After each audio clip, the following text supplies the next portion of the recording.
Hello, this is Will Faerber from Art to Ride. Today I'm going to take you through an entire session working with Sandra White and her horse Carra. Carra, as many of you will remember, I hope, was a very, very nervous Andalusian, kind of skin and bones, hollow back, and just a nervous wreck about everything. So she has come a long, long way since those days. It's taken a few years to bring her to this point, but it's been pretty steady, and now she's beginning to work and step up into working gaits. So today we're just starting her with just a little stretch here in work in hand. We did not lunge her before this today. She's gotten to the point where she can now be ridden without being lunged each time. But we're just looking for her to come up and just be sure she can step that back up and stay connected across her top line in that shoulder in position.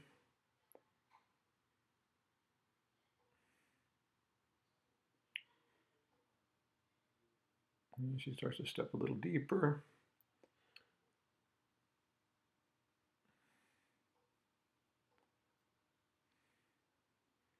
She begins to get a little more step over the top.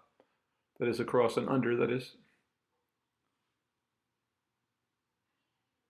She gets a little confused for a moment, and that's why we do this just for a moment before we get on, because I want to be sure that she can really step up to this working position without the weight of the rider. There she goes right there. So now she engages her top line. Now notice how all of a sudden the step goes forward, and she's staying soft in the jaw and pull. That's what we're looking for. So that's exactly what I was looking for, just to be sure that that's possible without us there. Now, if you couldn't get that, we wouldn't even begin to think that we could get it with the weight in the saddle. So just a good little thing to check before we get on, especially if we're not going to do any lunging work beforehand.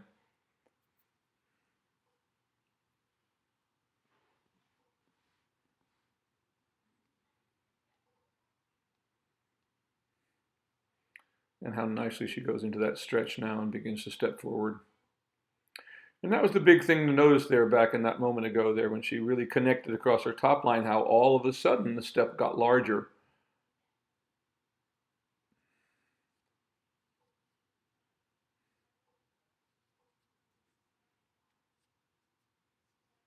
The same thing here. She's beginning to put her into the shoulder in.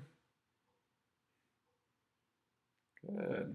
Beginning to get control of the top line. Staying nicely soft in the bridle there. And that's what we're looking for. There, like that, right there. Now see, all of a sudden she takes this deflection, but the step all of a sudden gets rhythmic and active. Notice how nicely lit up her top line was right there in that. Exactly what we're looking for.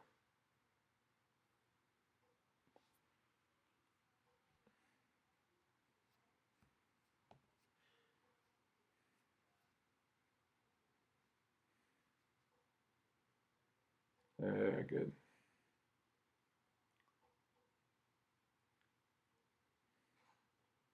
Very nice, right there. Now notice the head is not very high, so we have to remember in the beginning, when we're asking a horse to soften the jaw and pull, if we get the neck too high, it's literally impossible.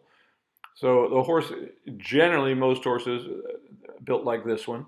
Now once again, if you have a horse that's built with a really giant sloping shoulder and the neck coming way out of the top of that, well, then they might start a little higher. But generally speaking, when we first get horses to connect across the top line, the pole is usually no higher than about the top of the withers.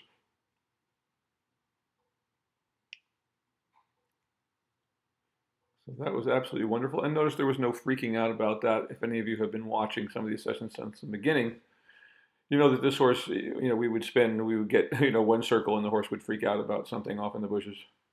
So she's really begun to trust her rider and trainer. Sandra's done a wonderful job with her.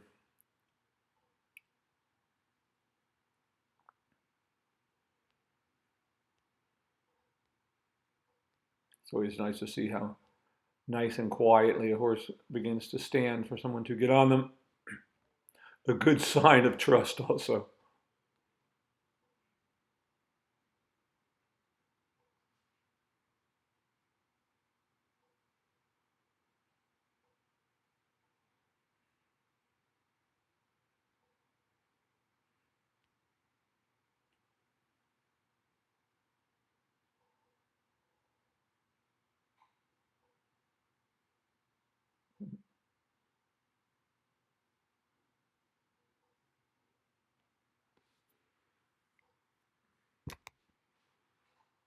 And as I said, when you have this kind of horse that is nervous like this one, just the ability to get it to stand still while you get on is always a big accomplishment.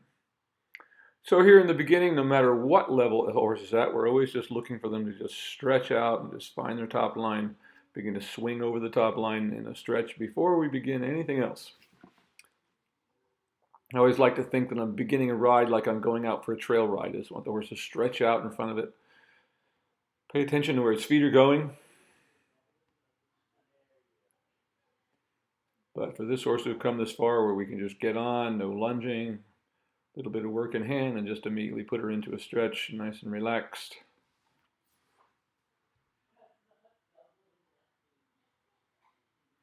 You know, this is the only way, trust is the only way you can ever train horses that are hot type horses. Because if you try to train them in any other way, you know, we got to remember when horses spook at things, they have that temper, you know, they are afraid. You know, they're like people who are afraid of everything, you know.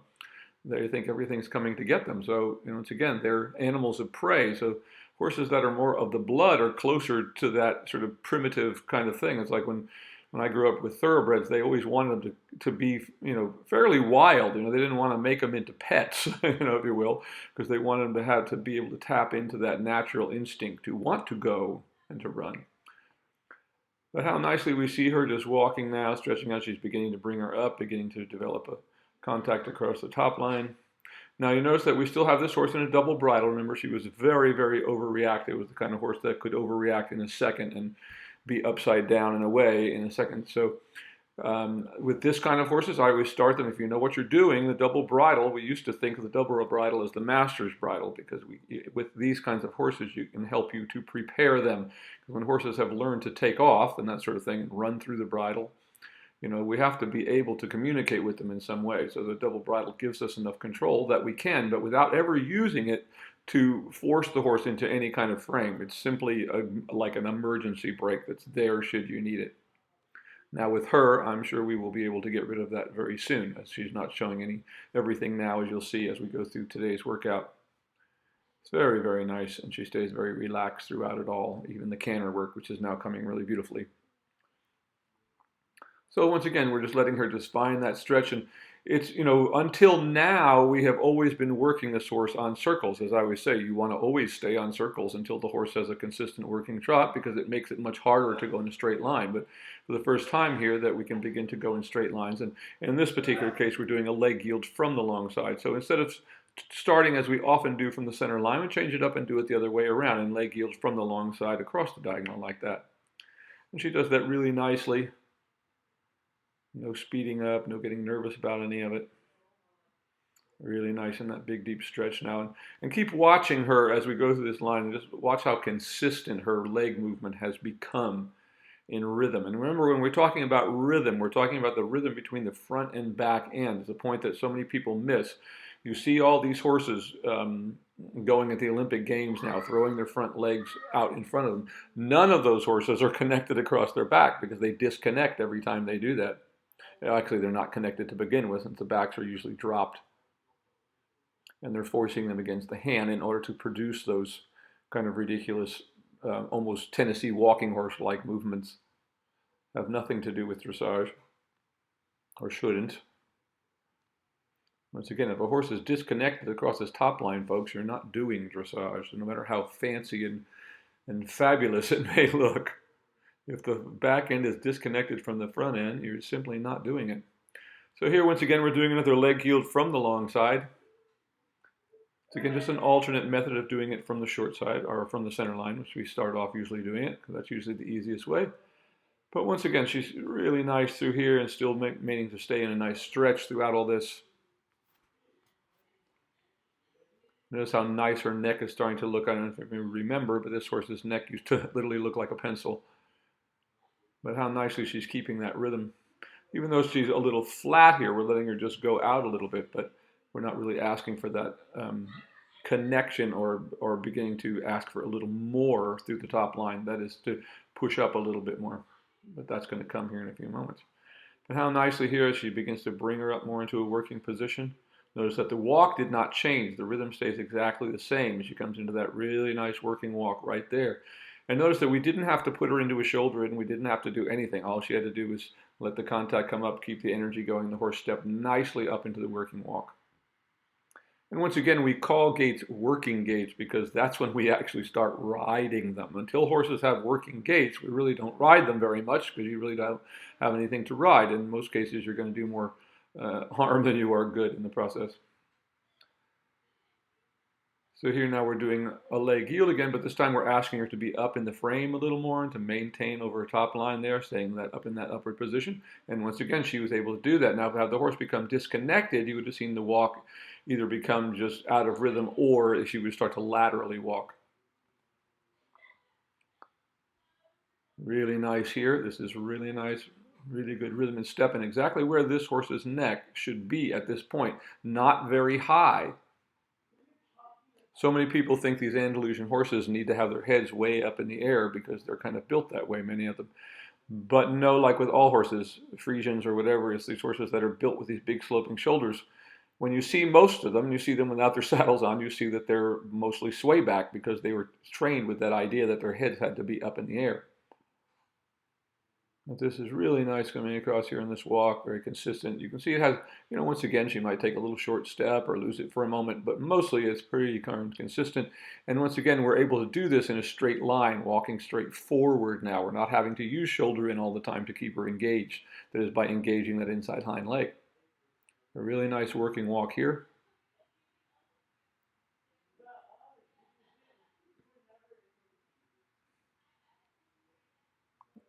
Excellent there. Now we're going to do the leg yield in the other direction.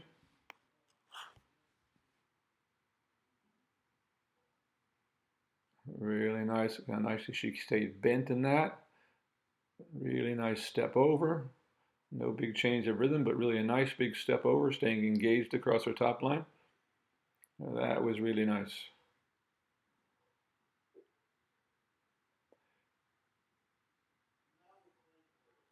Really good working walk right there. For that horse, that's about as perfect a working walk could be on this day.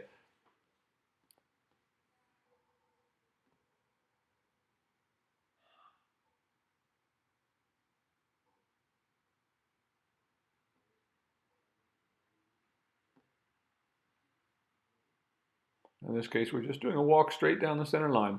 Always a good thing to do occasionally. We always want to think the horse not to think that every time we go down the center line that we're going to do a leg yield in one direction or others. It's always good to practice your straight lines once in a while. But really lovely how consistent this is.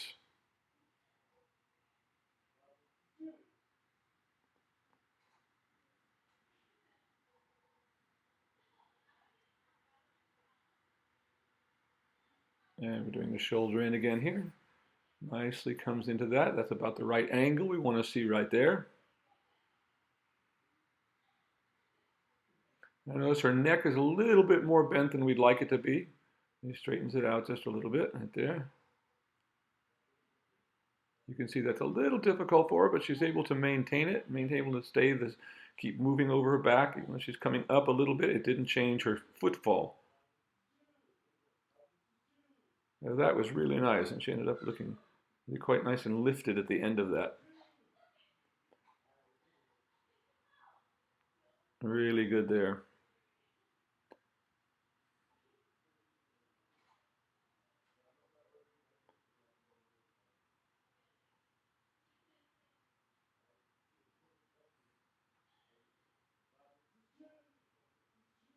Really nice. And once again, just to get to this point where it all becomes consistent, this is where it all begins. Walk is so important to the future of the horse's training. It's where we explain everything to the horse. And once we can get that calm connection across the top line in the walk, we can hope to get it in the trot and then in the canter, which we are actually able to achieve today.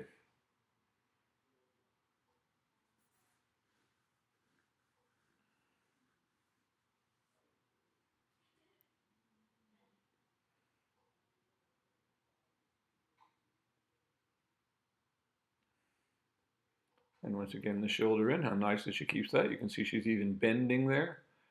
Have a good rhythm. Came up for just a second, but easily corrected.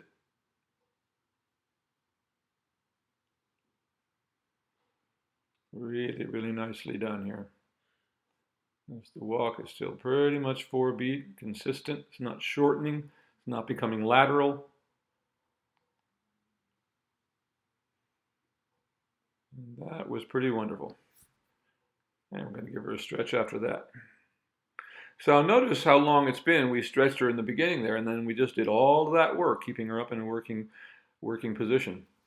So as the horse develops, we can keep it longer and longer. And how do you know that? Because the horse does it easily without struggling. And when you feel the horse struggle, you know he may be getting tired. And that's point that in the beginning we come back to the stretch every time we feel the horse tiring or the back dropping. So when we get to this point, we can see that she's able to maintain it. And once again, that's when we know we have really solidified working gaits.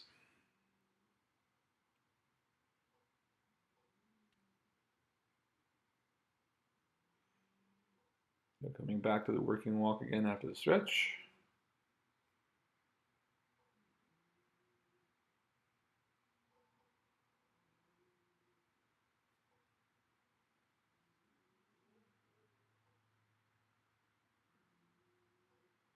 Good.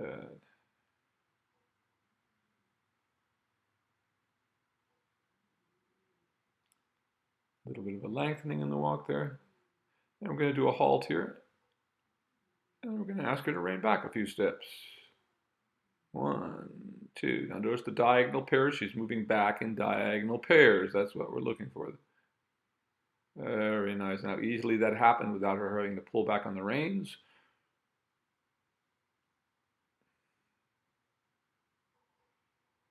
And after that, we can see she has a little more lift in the working walk now after that rein back. The rein back is a wonderful thing when you use it occasionally. It can often, I see bad trainers, whenever you see somebody who's reining back a lot, it usually tells me they really don't know what they're doing, because it really can actually be destructive in the long run if you do too much of it.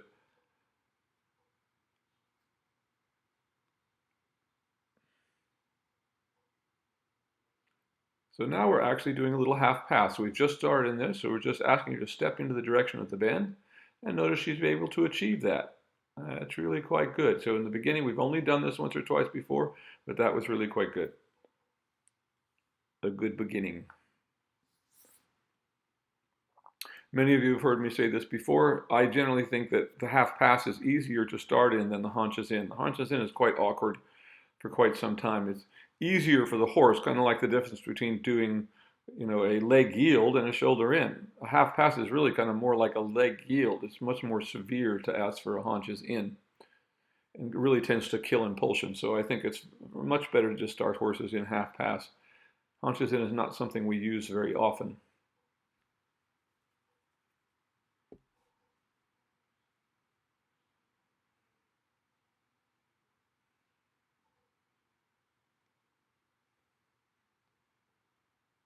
Of course, after that, we gave her a little bit of a stretch again, and coming back into the working walk.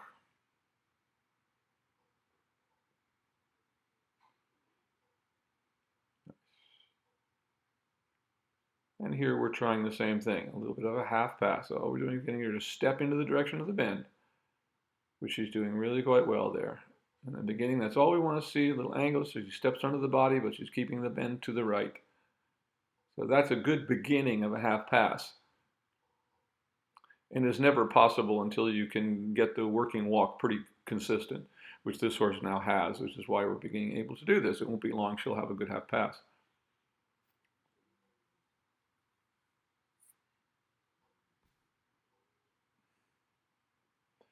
And once again, you notice that the rider isn't doing a lot here other than asking very softly for these things to happen, because the horse is capable physically. It doesn't take a great deal of fight from the rider. That's we see all these people fighting with horses because the horses, they're asking for things the horses really can't do. If they could do them or understood them, they would easily do them, as you see this horse doing. She's going to do another rein back. Notice how she lets her shoulders come forward a little bit, lifts her seat in the saddle to lighten the load there a little bit. And nice steps nicely back. Now he curled a little bit. She curled a little bit on that, but not bad. She kept stepping back. So no need to do this. Once again, these kind of things we don't want to get hung up on making things like a rein back or a halt or even a transition at this point perfect. We just keep trying to perfect the working gaits, and you'll find that all these other things disappear all on their own as the horses become stronger. But if you focus on things like transitions over and over again, what you end up with the horses in very shortened gaits, and usually hollow.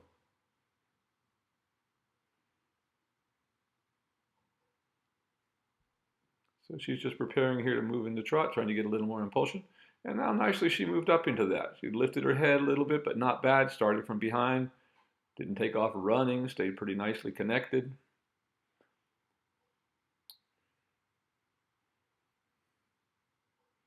And once again, just to be able to get on this horse and get her to soften like this, really lovely working trot right there. For her, that would be pretty much perfect for her at this level of her training. How beautiful this is, how soft in the bridle.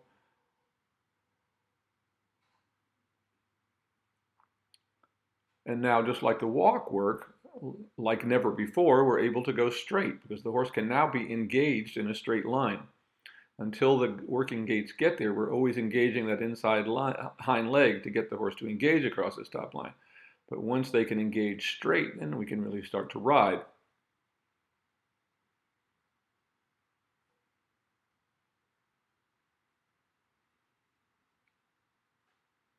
So you can see that once in a while she loses a little consistency, but it comes right back. There's no freaking out. She stays really nicely across her top line, and she lifts her head a little bit once in a while and looks at something, but she's never disengaging.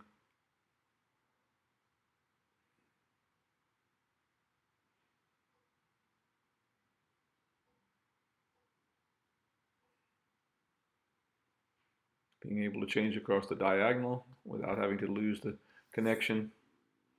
That's always a big stepping point once they begin to really connect and we can take that. Look how that trot is starting to slow down and lift a little bit now. That's a lovely working hot trot for this horse. Really nice right there.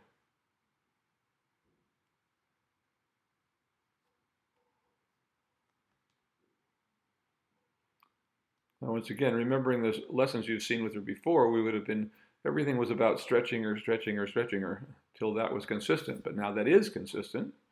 So now we can ask her to come up and work in a working position. And once again, watch the leg movement, that they move together, they swing together. Now she doesn't have a whole lot of lift yet, but she's just at a point where that will start to develop. It's only when you can get horses to engage like this and we see that full engagement across the top line slowly, then they will start to push themselves off the ground. And once again, collection is the degree to which they do push themselves off the ground. It's not something different, it's a higher level of the same thing.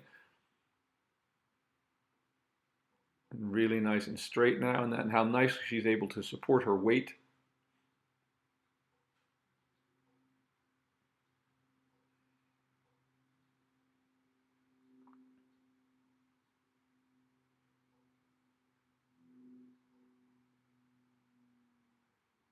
Really good in the leg yield there.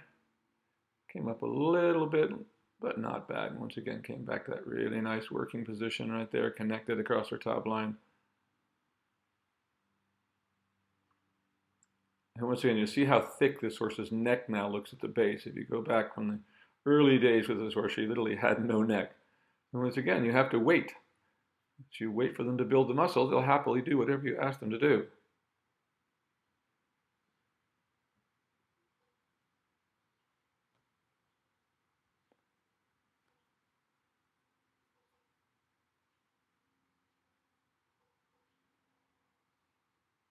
So it's very, very nice through all of this, really consistent. Notice how attentive she is to her rider. There's no more, this horse, everything was all about looking off to the sides, what was coming. Every little noise would send her into some sort of a fit. How beautiful that is right there.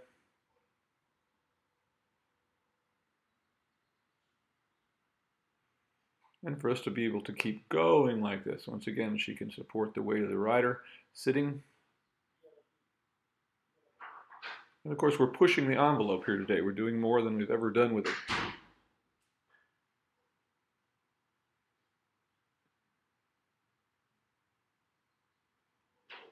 Little loss of rhythm through that corner, but not bad. Very nice there in that leg yield. Actually got better. Notice she lifted as she went. So that tells me we get the right thing happening.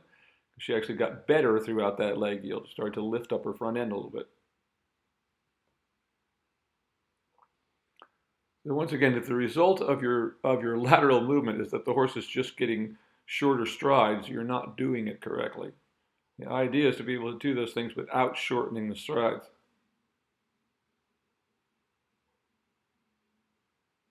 Really nice there. And notice once again, there's not a big change in her footfall, whether we let her stretch or we bring her up.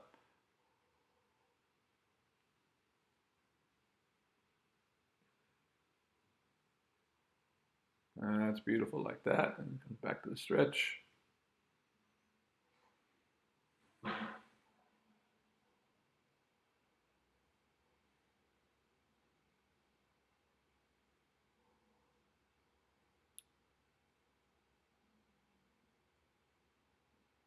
And then we bring her back up again.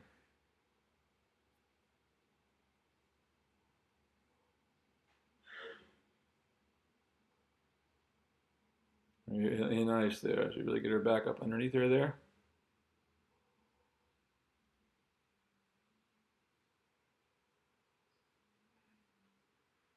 So look how relaxed those reins are.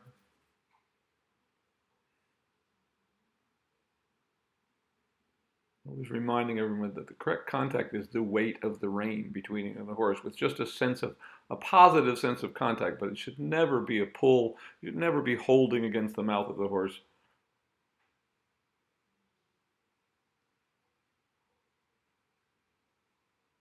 You just think of that kind of like someone who's screaming into a telephone. You wouldn't understand a word they're saying. So a really nice shoulder in there. It took a little more work to get that, but see, about halfway through there, she lifted up and came really nicely for her. And you even see her back lifting her there a little bit when in that close-up shot.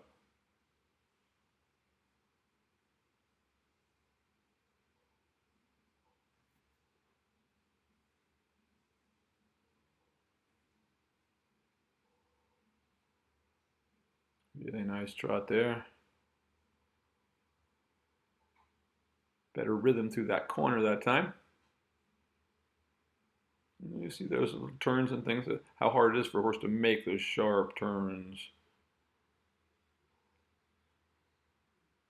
Always remembering that when riding any horse, a corner should be a quarter of the smallest circle that you're performing on the horse. So if the smallest circle you're performing is a 20-meter circle, then your corners are going to be quite wide.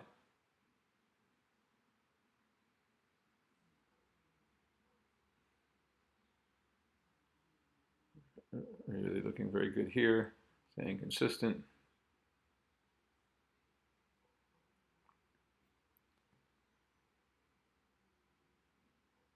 And she comes back to a sitting trot.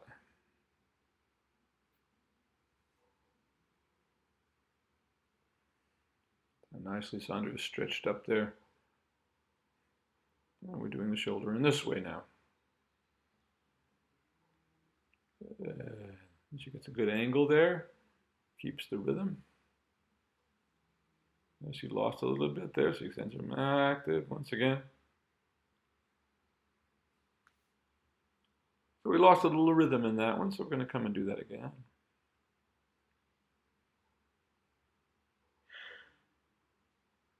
And of course, this is always, all of these things are more difficult in one direction with every horse than they are in the other, some to a greater or lesser degree.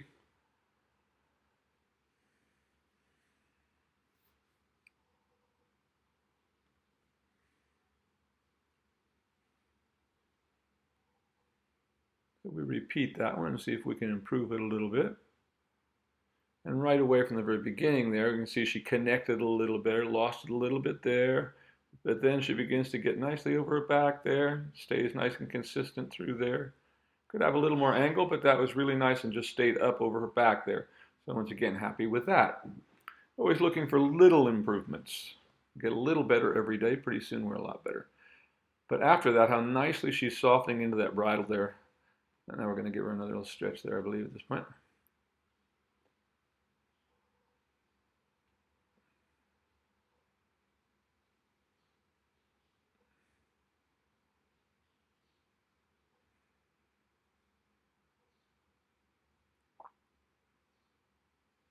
Very good work. So you're very happy with all that. Now we're going to give a little relaxation time. I always want to give the horse that. Now, once again, that was a much longer period of time than we've ever kept the working gaits with her consistently. So very happy with that. So we want to give her a little break. Just let her stretch out.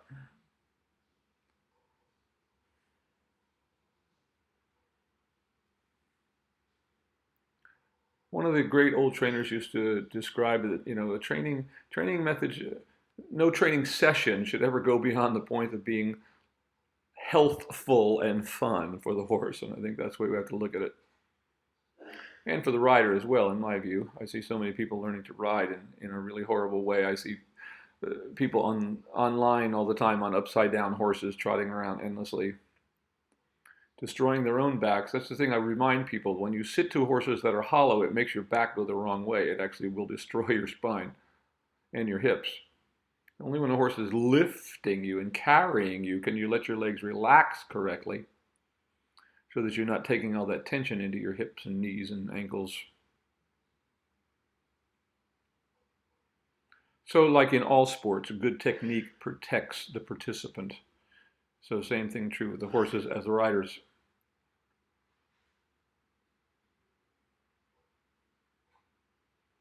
A really nice walk coming back to this. It's always important, especially at this point, because we're going to go on and do more with this horse than we've ever done before today, and that we're going to work on the canter here. And we've worked on the canter a few times before, but the canter is now at a point where we can really work on it and begin to shape it.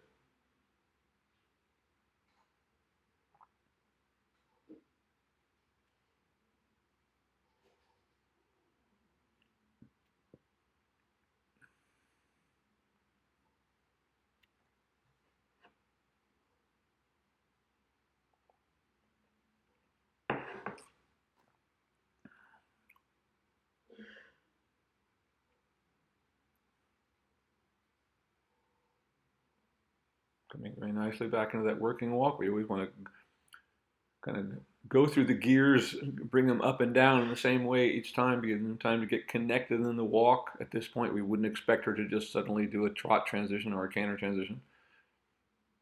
The horse has not been prepared for that. The level of strength necessary to do that is just not there.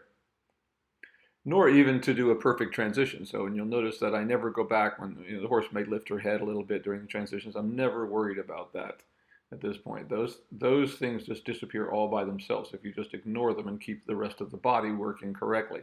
Pretty soon the horse has the strength. Like that's pretty good for her. You want to lift up a little bit, but not bad. She didn't just start to drag herself along with her front legs.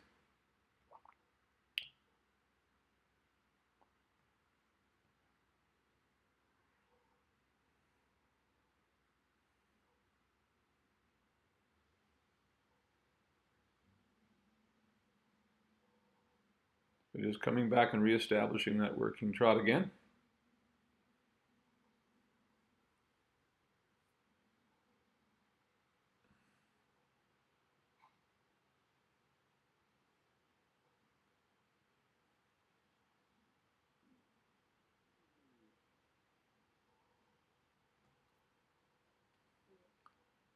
And she's going to ask for a canter here in a moment. Notice that she brought her head up and out of the bridle. We don't worry about any of that whatsoever, but she's going into a nice canter. That's what we're concerned with. Once she gets the canter going, then you'll see she will begin now to ask her to soften and get more control of the frame. This is the first time we've really asked this to happen.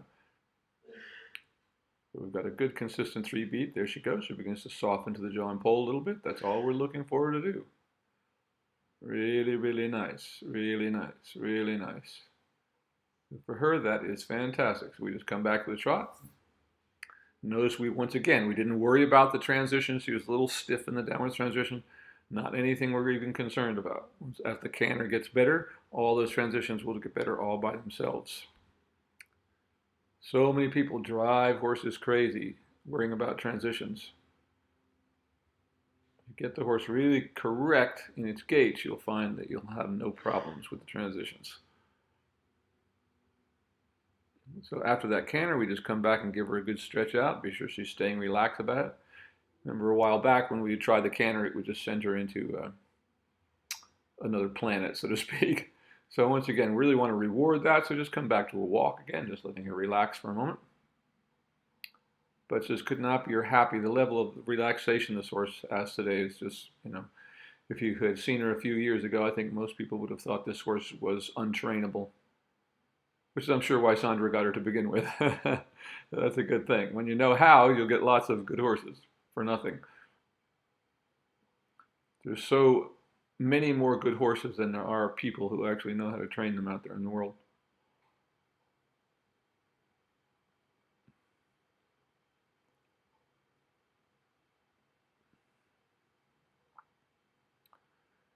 The mentality today is so much, that you have to buy the horse with the fancy gaits. Most horses with reasonable gaits, if you can get them to connect, can move quite spectacularly.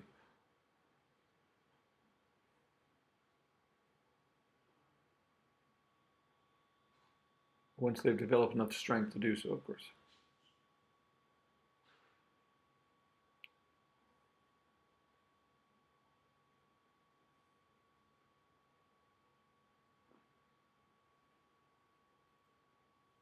We gave her a little walk again, and we start to bring her back up.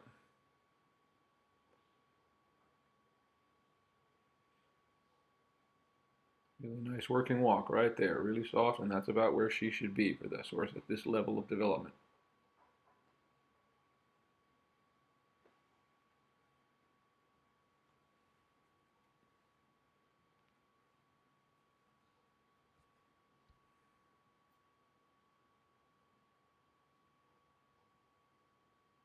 Really nice, beginning to bend off of Sandra's legs really nicely there.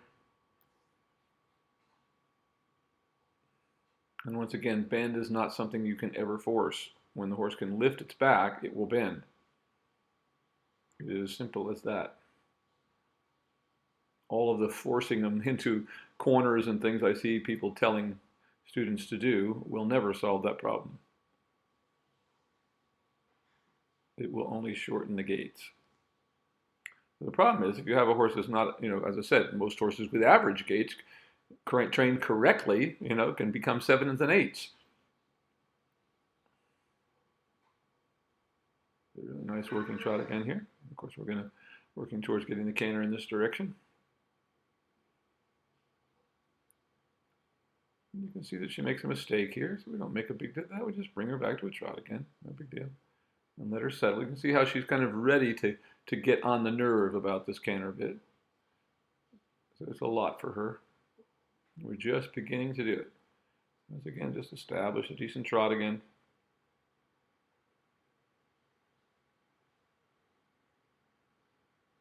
Good, and she gets the idea. And once again, notice how she did not try to hold her head down. She let her head be wherever it needed to be to get her to step up into the canter. And when she got that, now she's able to actually soften her a little bit, like you see her doing right there. And that's starting to look like a really nice canter. It will not be long. Very nice, right there. There's your working canter.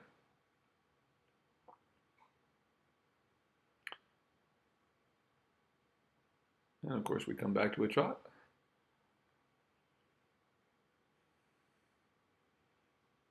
Now the fact with her that we can do that canter and come right back to this working trot like that is pretty phenomenal. Giving her a stretch again after that, let her back stretch out.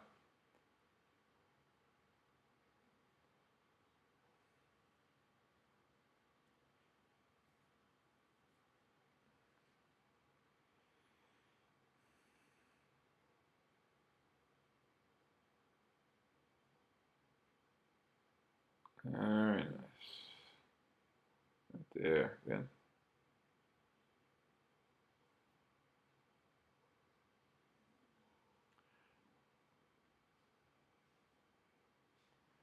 So for her to be able to do that canter and then come back, get back into a working trot, back into working over her back again, really fantastic.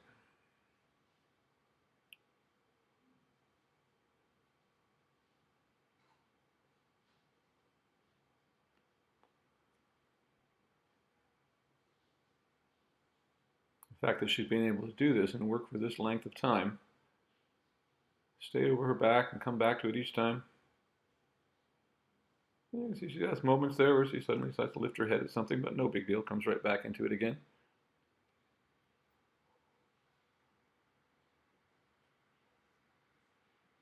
So here we're just coming back to the trot and just doing a few little lengthenings in the trot. Again, testing to see how far. I'm kind of testing the limits here today, and we've done much more than we've ever done with her before. How nicely she's coming back each time. See there, she had a little unsteady moment, but she comes right back into it again.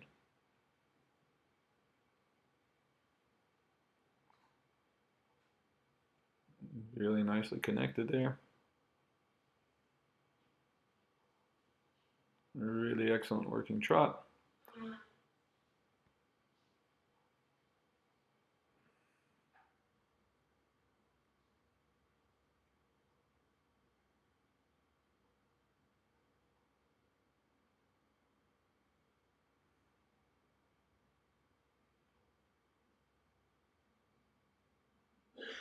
Notice how straight the horse is. Really nice and straight there.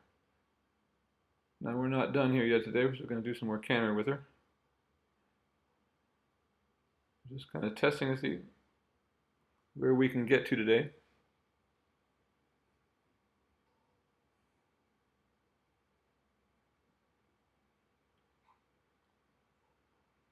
Really beautiful, consistent.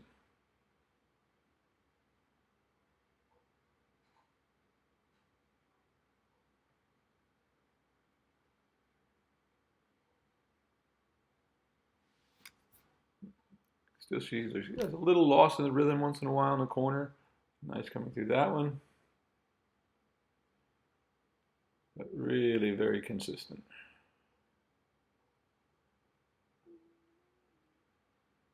Okay, and we're going to do another little session of canters. This is the first time we've tried to do this much.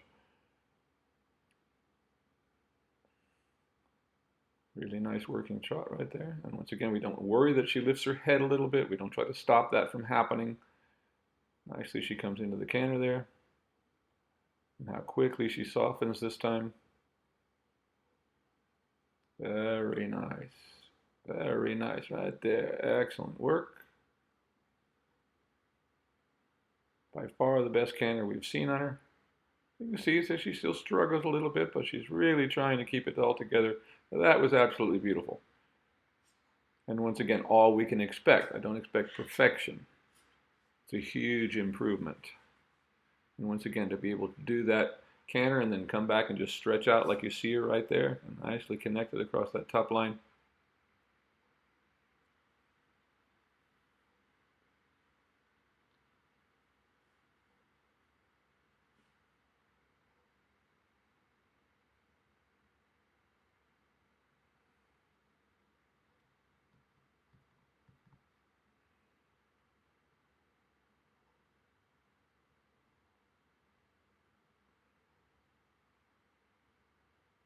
Once again, back into that working trot. I'm going to come and try the canter in this direction again. And once again, this is so much more than we've ever done with her before. In the past, we'd get a little bit of canter and it would be kind of the end of it.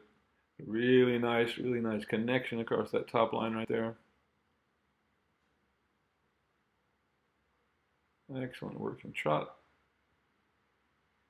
Once again, I don't expect the transition to be perfect. She's going to lift her head a little bit, but that was really very good for her. And how quickly we're able to contain it. Once we get it, she's able to soften her. Right there. Very nice. That is absolutely fantastic for this horse. This horse literally had no canter when she started. So that was really very good. Once again, notice we did not worry about that downward transition. She's going to stop a little bit on her front end, but that's perfectly fine. That's not going to get better than that today. So know when to hold them, know when to fold them. This was by far more than we've ever done with her. And now all that, she comes back, she's still completely relaxed and comes back to this beautiful stretch. Sandra has done a wonderful job with this horse, as she is doing with all of her horses.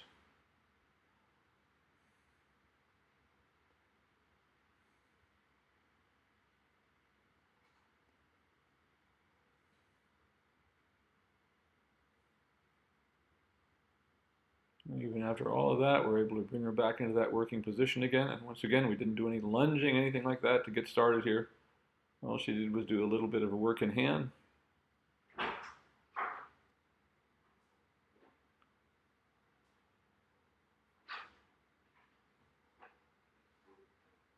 Really nice.